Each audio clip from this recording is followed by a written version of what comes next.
लांडी में फैक्ट्री में लगी आग पर 18 घंटे बाद काबू पा लिया गया। फायर ब्रिगेड की 10 गाड़ियों ने आग बुझाने के अमल में हिस्सा लिया। खतरनाक आग से करोड़ों रुपए मालियत का सामान जलकर खाकस्तर हो गया। तफसीलात उसामा मलिक की इस रिपोर्ट में देखिए। एक्सपोर्ट प्रोसेसिंग जोन में आतिशज़दगी का बड़ा वाकया। प्लास्टिक फैक्ट्री में खौफनाक आग भड़क उठी। 18 घंटे की जिद्दोजहद के बाद आग बुझा दी गई। आग ने देखते ही देखते पूरी फैक्ट्री को अपनी लपेट में ले लिया। फैक्ट्री में रखा करोड़ों रुपए का सामान जलकर खाकस्तर हो गया। आग बुझाई गई लेकिन रात में एक बार फिर भड़क उठी। फायर ब्रिगेड की 10 से ज्यादा गाड़ियों ने ऑपरेशन में हिस्सा लिया। प्रोसेसिंग जोन के एहलकार एहतशाम ने सारी रुदात सुनाई। यहाँ पे ये यूज़ अपना प्लास्टिक की कंपनी है और रिसाइकलिंग वगैरह करते हैं ये, और उनका ये सबसे बड़ा गोदाम था। और जब 4 बजे यहाँ पे आग लगी तो उसके बाद यहाँ पे तकरीबन 12 से 15 फायर टेंडर थे जिन्होंने आग बुझाने के लिए काम में मसरूफ़ थे। धुआं भरने से रेस्क्यू ऑपरेशन में शदीद मुश्किलात पेश आईं, लेकिन 18 घंटों में आग पर मुकम्मल काबू पा लिया गया। हमें तकरीबन 18 घंटे से हम लोग यहाँ पे काम कर रहे हैं। कल 4 बजे यहाँ आग लगी थी। इमरजेंसी हेडक्वार्टर में हमारा कॉल आई थी। उसके बाद हमारी टीम यहाँ पहुँची है। 18 घंटे से हमारा काम चल रहा है। अभी ये है कि कूलिंग प्रोसेस पे हम लोग हैं। उसके बाद भी हम लोग यहाँ पर हैं। अगर कोई उसके बाद भी नीड पड़ती है हमारी तो हमारी गाड़ियाँ खड़ी हैं। वाक़ये में कोई जानी नुकसान नहीं हुआ। आग के बाइस नुकसान का तखमीना लगा। कूलिंग के अमल के बाद नुकसान का तखमीना लगाया जाएगा। कैमरामैन राना जहांजेब के हमरा उसामा मलिक, सिटी 21। औरंगी टाउन में प्लॉट से इंसानी खोपड़ी की हड्डियां मिलने का वाकया। पुलिस के मुताबिक मोहल्ले के रिहायशी शाहजहां ने दावा किया कि हड्डियां और दुपट्टा उसकी गुमशुदा वालदा का है, लेकिन जिस प्लॉट पर काम हो रहा था वो शाहजहां का नहीं है। पुलिस ने इंसानी वाकयात को तहवील में लेकर तहकीकात शुरू कर दी। मज़ीद तफसीलात बताएंगे उसामा मलिक, बताइएगा। एसएसपी कोरंगी की हिदायत पर जिला में सिक्योरिटी के गैर मामूली इंतजाम किए गए हैं। फूड चेन पर हमले की सूरत हाल के पेश नज़र पुलिस सड़कों पर मौजूद है। मज़ीद जानते हैं अनुषा जाफरी से। जी अनुषा, आगाह कीजिएगा। बिल्कुल, देखिए कराची के अंदर जो है वो मुख्तलिफ इलाकों में हम देख रहे हैं कि फूड चेन्स पर हमले के जो वाक़या सामने आ रहे हैं उस हवाले से जो है वो कोरंगी में भी एक वाक़या पेश आया था कोरंगी सनती एरिया के अंदर, जिसमें एसएसपी कोरंगी तारिक नवाज की जानिब से आज जुम्मे के रोज़ सिक्योरिटी के सख्त इंतजाम किए गए हैं। 1000 से ज़ायद नफरी जो है पूरे ज़िला कोरंगी में तैनात की गई है। इस वक्त हम KIA थाने की हदूद में मौजूद हैं। आप मेरे रकम में देख सकते हैं कि यहाँ पर पुलिस मोबाइलें जो है वो खड़ी कर दी गई हैं ताकि लॉ एंड ऑर्डर की सिचुएशन को कंट्रोल किया जा सके।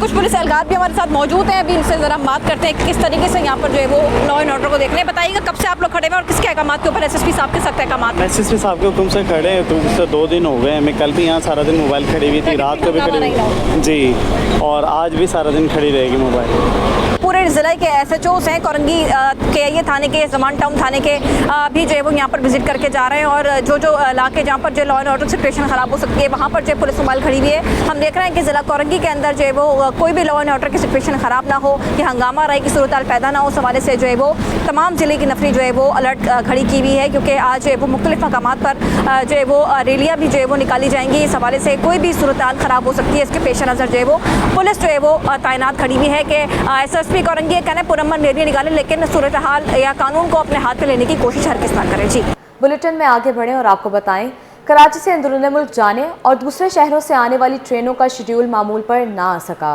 कराची कैंट स्टेशन से रवाना होने वाली ट्रेनों के मुसाफिर रुल गए। मज़ीद तफसीलात जानेंगे अक्सा शाहिद से, बताइएगा।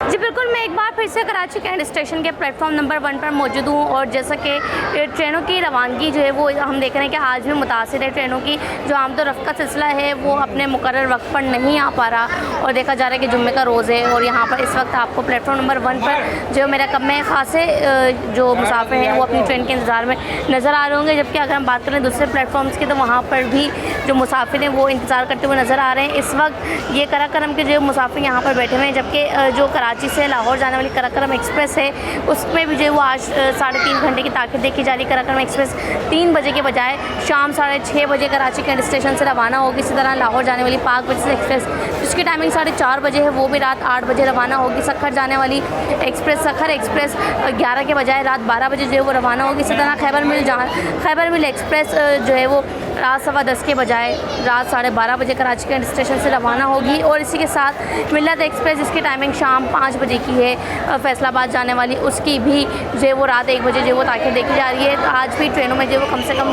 2 घंटे और ज़्यादा से ज़्यादा 7 घंटे ताख़ीर जो है वो देखी जा रही है। इस वक्त मुसाफिर यहाँ पर अपनी अपनी ट्रेन के इंतज़ार में मौजूद हैं और ये देखा जाता है कि मुसाफिर जो है वो फिर जो है वो चिड़चिड़े होने लगते हैं जब यहाँ पर इनको बैठने की जगह नहीं मिलती है। जो खाना ये सफ़र के साथ लेकर आते हैं सफ़र के लिए, वो इनको यहाँ इंतज़ार में खाना पड़ता है।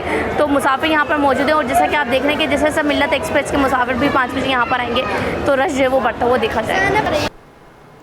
अब आपको बताएं, पाकिस्तान रेलवे की अहम पेशरफ्त खुशहाल खान खट्टर एक्सप्रेस 5 साल बाद फिर चलाने का ऐलान कर दिया। पाकिस्तान रेलवे की अहम पेशरफ्त खुशहाल खान खट्टर एक्सप्रेस 5 साल बाद फिर चलाने का ऐलान कर दिया गया है। अहम खबर से अपने नाजरीन को आगाह करते चलें। पाकिस्तान रेलवे की अहम पेशरफ्त खुशहाल खान खट्टर एक्सप्रेस 5 साल बाद फिर से चलाने का ऐलान कर दिया गया है। जी हां, कराची से पेशावर जाने वाले खुशहाल खान खट्टर एक्सप्रेस को 24 अप्रैल से दोबारा चलाने का ऐलान कर दिया गया। खुशहाल खान खट्टर एक बस 24 अप्रैल को कराची सिटी से रात 8 बजे रवाना होगी।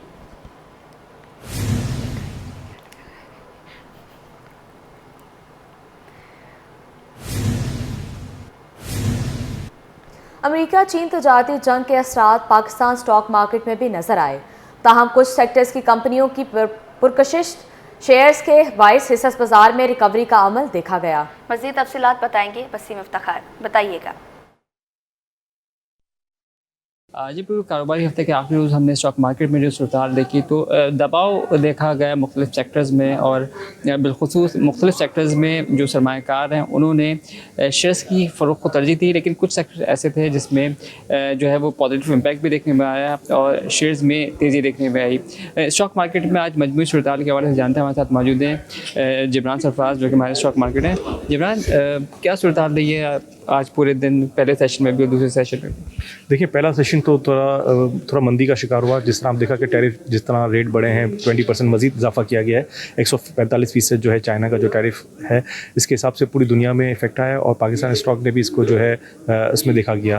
तो इसके बाद देखिए मार्केट में अभी भी फंडामेंटल है जिसकी वजह से जैसे ही मार्केट घटती है तो इन्वेस्टर जो हैं वो आ जाते हैं और नया इन्फ्लो आता है जिसकी वजह से मार्केट फ़ौरन एब्जॉर्ब कर देती है मंदी को। और जो मार्केट आप देख रहे हैं कि पॉजिटिव है, तो इसकी ख़ास वजह ये कि आने वाला नेक्स्ट वीक जो है IMF का जो वफ्त आ रहा है जो टैक्सेशन के हवाले से डिस्कस होगी मामला, फिर उसके साथ बजट है, फिर मॉनेटरी पॉलिसी हैं, ये सारे अच्छी चीज़ें हैं जिसके बाद जिससे लगता है कि आने वाले दिनों में जो है मार्केट जो है नया रिकॉर्ड भी बनाएगी। और एक चीज़ जो है जो पेट्रोल प्राइसेस हैं उसमें भी होपफुली कि इस दफ़ा खातिर को अच्छी कमी होगी।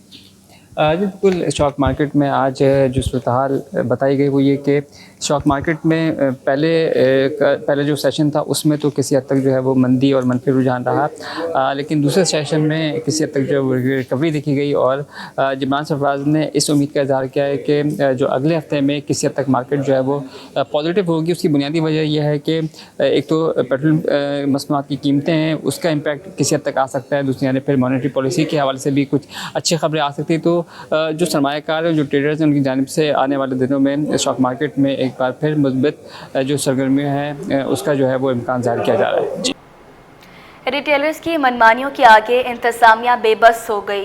होलसेल में आटा सस्ता होने के बावजूद कीमत कम ना की।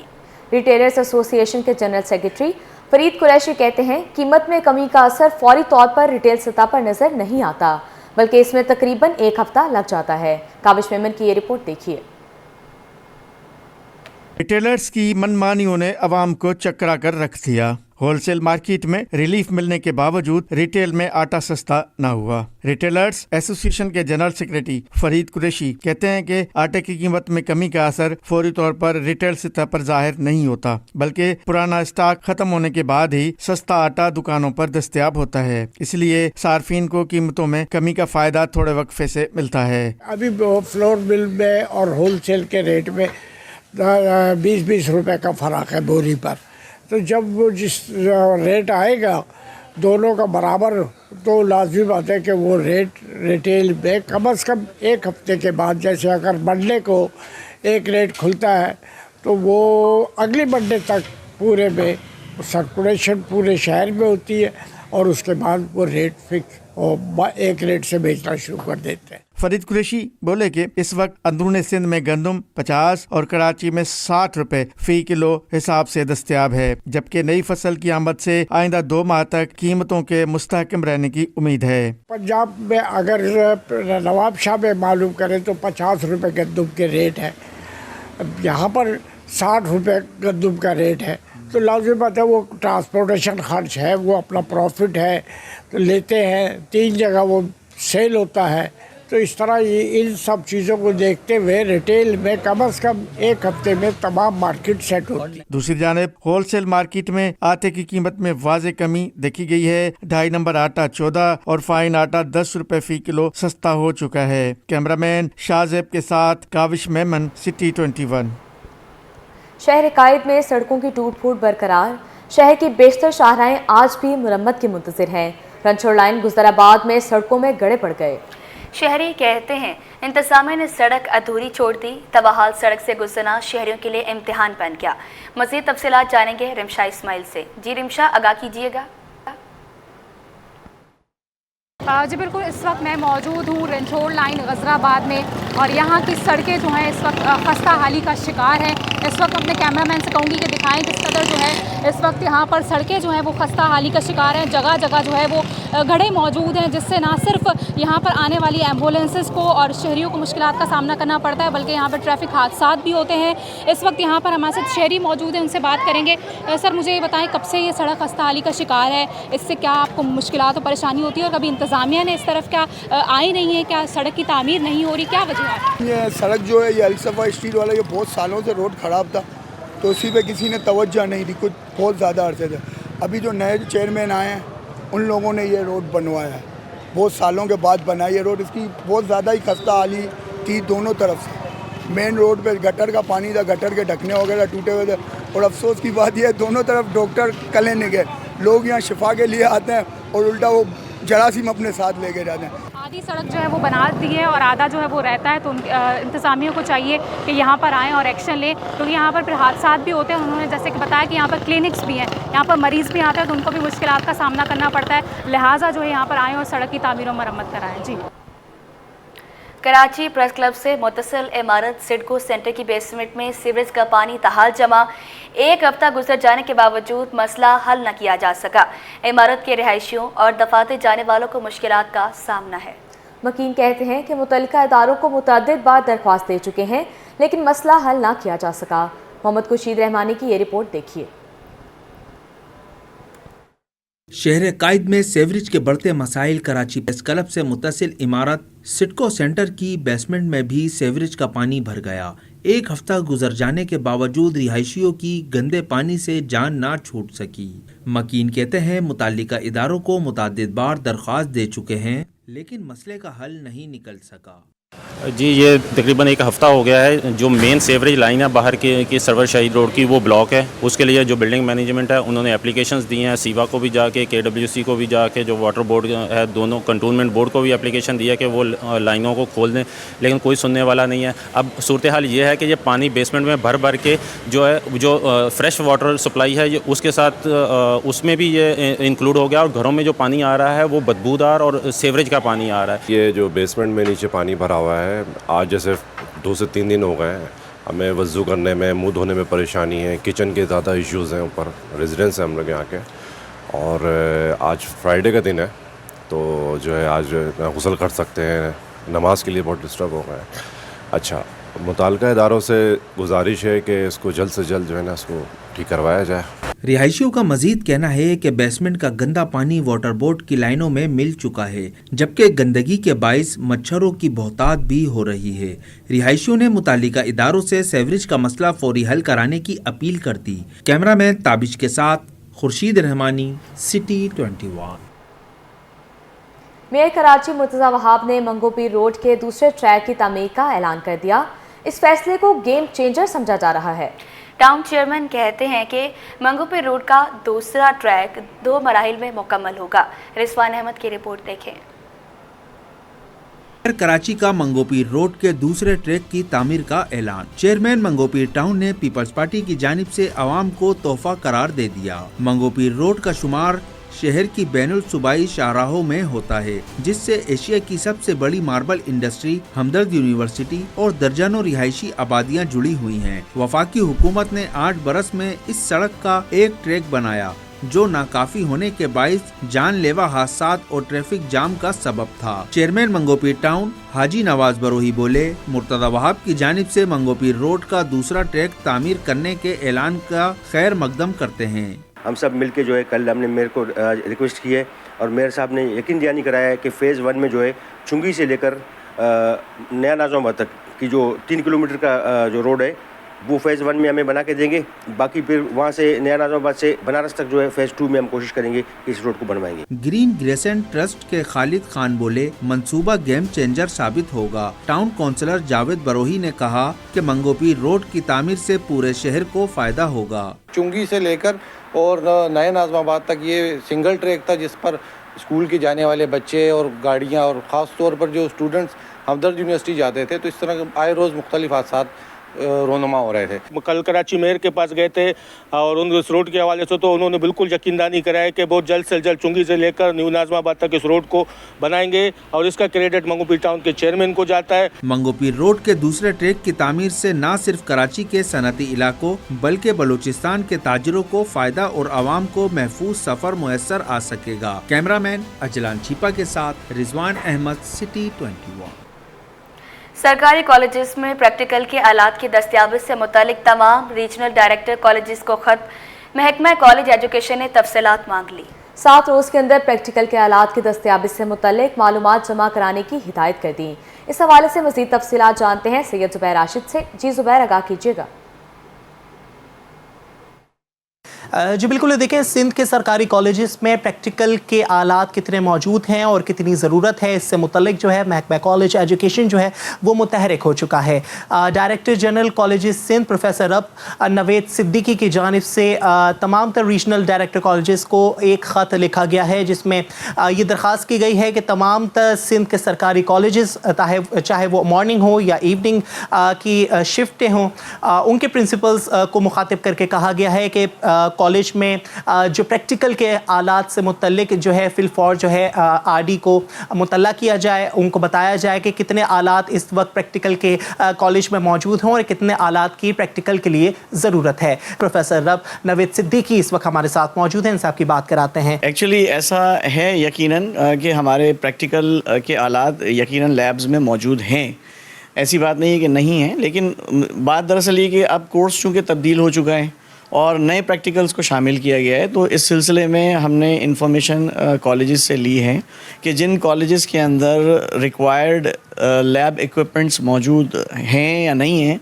इसके बारे में हमें इत्तला दी जाए और हम इंशाल्लाह अपनी तमाम लैब्स को इक्विप्ड करने जा रहे हैं। इस सिलसिले में हमने टेंडर भी कॉल कर लिए हैं और जल्द ही ये टेंडर्स जो हैं वो हो जाएंगे और इसके साथ साथ हम इन तमाम ज़रूरियात को जो कॉलेजेस की हैं उनको भरपूर तरीके से पूरे सिंध में इंशाल्लाह पूरा करेंगे। उन बच्चों की ज़रूरत के पेश नज़र हम यकीनन ऐसी पॉलिसी बनाएंगे जहाँ पे हम इनकी तालीम को फ़रोग़ दे सकें और इनको सहूलत फराहम कर सकें। Director general college Sindh professor Rab Naveed Siddiqui इस वक्त हमारे साथ मौजूद थे, हमसे खुसूसी गुफ्तगू कर रहे थे। जी, नया तालीमी साल शुरू हो गया लेकिन टेक्स्ट बुक बोर्ड ताहाल दरसी किताबें फराहम करने में नाकाम। उर्दू बाज़ार के चेयरमैन साजिद यूसुफ कहते हैं रवा साल की एक भी नई दरसी किताब मार्केट में दस्तयाब नहीं। उनका मज़ीद कहना था कि किताबों में ताख़ीर से नया तालीमी साल मुश्किलात का शिकार हो सकता है। मज़ीद तफसीलात बताएंगी अक्सा शेख, बताइएगा। हाँ जी बिल्कुल, नए तालीमी साल का तो आगाज़ हो गया है लेकिन उसके बावजूद हम ये देखते हैं कि जो मार्केट्स के अंदर किताबें हैं वो मैसर नहीं हैं। वालिदैन और तलबा उर्दू बाज़ार के और दीगर मार्केट्स के चक्कर लगा लगा कर थक गए हैं, लेकिन उनको जो किताबें प्रोवाइड की जा रही थी वो अभी तक मैसर नहीं है। इस वक्त मैं उर्दू बाज़ार में मौजूद हूँ। उर्दू बाज़ार के चेयरमैन साजिद यूसुफ मेरे साथ मौजूद हैं। ये साजिद भाई, मुझे ये बताइएगा कि नए साल का तो आगाज़ हो गया है लेकिन मार्केट्स में किताबें मौजूद नहीं हैं। अभी तो 2025 की कोई बुक्स नहीं आई हैं और उसकी सबसे बड़ी अहम वजह जो मैं हर सालों की तरह और इस साल भी यही कहूँगा, बार बार कहूँगा कि खुदारा आप पब्लिशरों को मकसद बढ़ा दें। आप पब्लिशर अगर जो आपके पास पब्लिशर है, इन्हीं पब्लिशरों को किताबें ज़्यादा से ज़्यादा डिवाइड कर दें ना, बाइफिकेट कर दें। एक किताब एक पब्लिशर को ना दें, 10 पब्लिशर को 10-10 हज़ार दे दें, एक पब्लिशर को 1 लाख दे दी, 10 पब्लिशर को 10-10 हज़ार दे दें, ताकि इनका कंपटीशन हो जाएगा और ये जल्द से जल्द मार्केट के अंदर बुक्स आएंगी। हमारे बाकी सूबों में भी अगर पंजाब में जाएं, फेडरल में जाएं, KPK में जाएं, तो वहाँ पे जनवरी 2025 से न्यू बुक्स आना शुरू हो गई हैं। तो उसकी वजह सबसे बड़ी यही है कि किताबें वहाँ औसत बाइफिकेट है, एक किताब एक पब्लिशर को नहीं मिली हुई। अच्छा, इसी तरह हमारी गवर्नमेंट को, सिंध गवर्नमेंट को ज़्यादा रॉयल्टी मिलेगी, ठीक है, 13.5% रॉयल्टी मिलती है हमारी, मतलब फ़ी बुक्स के पीछे, एक बुक के पीछे 13.5 रुपये, 100 रुपये की अगर एग्जाम्पल दे रहा हूँ एक बुक से।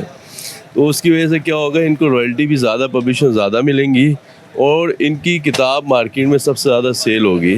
तो मेरी हुकूमत वक्त से सवाल है कि मैं खुदारा इनकी बुक्स किसी और अपने जो भी आपके रजिस्टर्ड पब्लिशर हैं उनको दे दें और वो बुक्स जल्द से जल्द आ जाएं। साजिद यूसुफ हमारे साथ मौजूद थे, जिनका यही कहना था कि रवा साल की एक भी बुक अभी तक मार्केट्स के अंदर दस्तयाब नहीं है। वालिदैन और तलबा आते हैं और काफ़ी परेशान दिखाई देते हैं क्योंकि नए तालीमी साल का आगाज़ हो गया है।